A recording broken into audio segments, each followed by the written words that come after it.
Hi, you with Julian on the brown note in between Christmas and New Year. Actually, after New Year's Day now. Catching up on a raft of middling films I've seen over Christmas before getting to two heavyweights, which I haven't seen yet. But one of these is Black Adam, which is Dwayne Johnson's attempt to become a Marvel DC superhero. And the fact that it was focusing on a character that originated from Shazam was not something that I was blown away by particularly. I think we're seeing this is a passion project for Wayne Johnson, but it does seem like every actor of his caliber commercially is interested in being a superhero because it's worth a lot of money. But the fact that Shazam was never anything to me, I appreciated it a little bit, but it really did get on my nerves after a while. The whole teenage boy in an adult's body thing I thought got pretty tiresome. This time around we get a very interesting director, Jaime Collet Serra. I don't know how to say it. Now, the reason I'm interested in him is I'm a tragic for Liam Neeson action movies, and this guy, after some, I guess, horror films, House of Wax and Orphan, did a run of really good Liam Neeson films. Unknown, which is the one where he woke up in Paris and didn't know who he was. Non-Stop, the one on the plane, which is really good. And Run All Night, which is top-tier Liam Neeson actioner. So he then did the Blake Lively one, The Shallows. Again, got a lot of attention. The Commuter was a bit more middling. And the last film before this, Jungle Cruise, with Dwayne Johnson, I actually thought was really well done. I didn't really have a problem with it. He's come back with Black Adam. What we're seeing with the DC and Marvel universe is a lot, probably with its apex with the extremely rubbish The Eternals.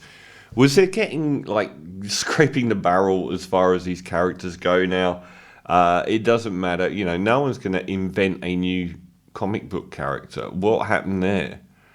Did they just stop making them? So we've got Black Adam has this, in one of the most torturous opening monologues in history. The exposition at the start of this film is probably the worst I've ever seen. There's not only is it incredibly complicated, the story that's being told, I gave up several times understanding. So you get this kid who's actually got quite a gratingly annoying voice. Why they chose him to do a 10-minute monologue at the start of the film, I have no idea. Telling this really complicated story about ancient... At first I thought everything was in Mexico, ancient Mexico, but it's not, it's in the Middle East, which is bizarre because I spent a lot of this film continually remembering that it's not Mesoamerica, it's like somewhere in the Middle East, which is odd. But he tells this story about, you know, in ancient times, there was a king who became desirous of this powerful crown that would make him a despot that would rule all, and that Black Adam was a slave, one of the slaves working there, but was rescued by the gods and given infinite powers to defeat the king at the time. He vanished. Hundreds of years later, the crown again is being pursued by archaeologists. Raiders of the Lost Ark does come up multiple times watching this, and he's reborn. The Dwayne Johnson champion of the people is Black Adam is reborn, and there's more convolution as to what actually happened hundreds of years ago and whether he's a hero that everyone needs or the hero that we deserve is pretty much the whole film. Now it's not great. It's been a flop, really, but it isn't. It got better after about half an hour, but that first half hour was rough. It was very cringy, and the complexity of the exposition at the start is some of the worst I've seen. They just tell this incredibly detailed story with this grating voice. And it doesn't get much better for a while, but once it sort of pans out with the main characters, it's okay.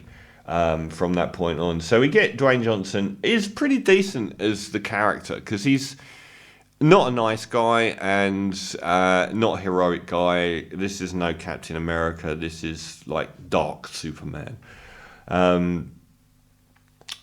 Alongside Black Adam, we get the equivalent of the Justice League called the Justice Society. This is how low tier we're going.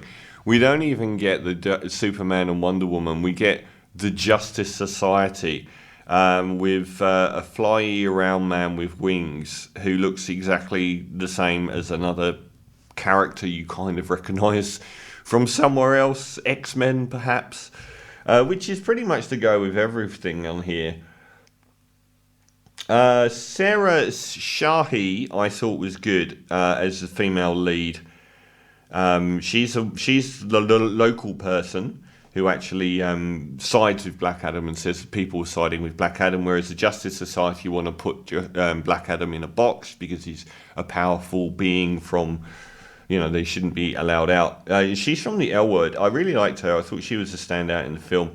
Pretty much no one else is. We do get, for some reason, as one of the Justice Society, Pierce Brosnan as Dr. Fate, who possesses psychic abilities to manipulate reality and stuff like that.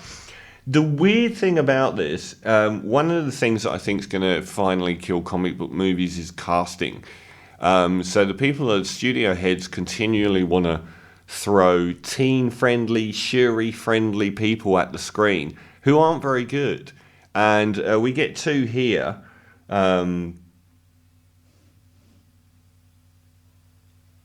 So we get Quintessa Swindell as a swirly cyclone superhero. And we get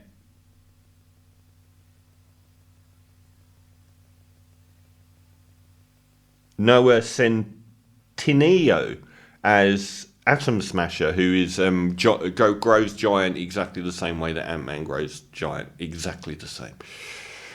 So they throw these two at the screen and set them up to be major characters and then completely ignored them for the rest of the movie. They may as well not be in the film. They're like, here's your teenies, here's your teen audience, whatever. They just ignore them. They don't even pay attention to them being there, which is good because I didn't want to know anything about them anyway. It is often cringy. It doesn't really have any agency to or reason to exist. I didn't have a problem with The Rock, essentially, but missing out his humour to the extent that his sense of humour is one of the main reasons why he has been a success as an actor. Where this film does play on that a lot less, it kind of reduces his presence to a bit of a non-entity. The effects and everything are pretty decent. There's some good visuals and it's relatively quick. Apart from the exposition over the opening 10-15 minutes, things progress at a rate of knots. It's very silly. And the whole sort of, the powerful object storyline is so overdone. So that wasn't a plus. No one other than that female was particularly stood out. Sarah Shahi as Adriana Tomaz. I thought she was really good and I liked her. I liked her look. I liked her personality. She seemed to have a bit more agency about her, I guess. None of the others did. Even Pierce Brosnan sort of lost a bit here. I don't know why they've cast him in this role. And the others on that side, I actually got really annoyed at the Flying Man for continually pestering Black Adam. It got on my nerves a lot. So, I mean, the revelations as to Black Adam's real, true past added some grist to a very generic superhero story, and it is very mid-tier in every way. So you will probably cringe and probably just get across the line, but I'm going to give Black Adam a 4.5 out of 10. I wouldn't say it was as bad as many of the Marvel phase, whatever they are in. I don't think it's as bad as the multiverse Doctor Strange. It's not as bad as the Eternals. It's like the Eternals, but much quicker and fun. So that's an improvement in 2 categories. So I'm going to give it a 4.5 out of 10 for Black Adam.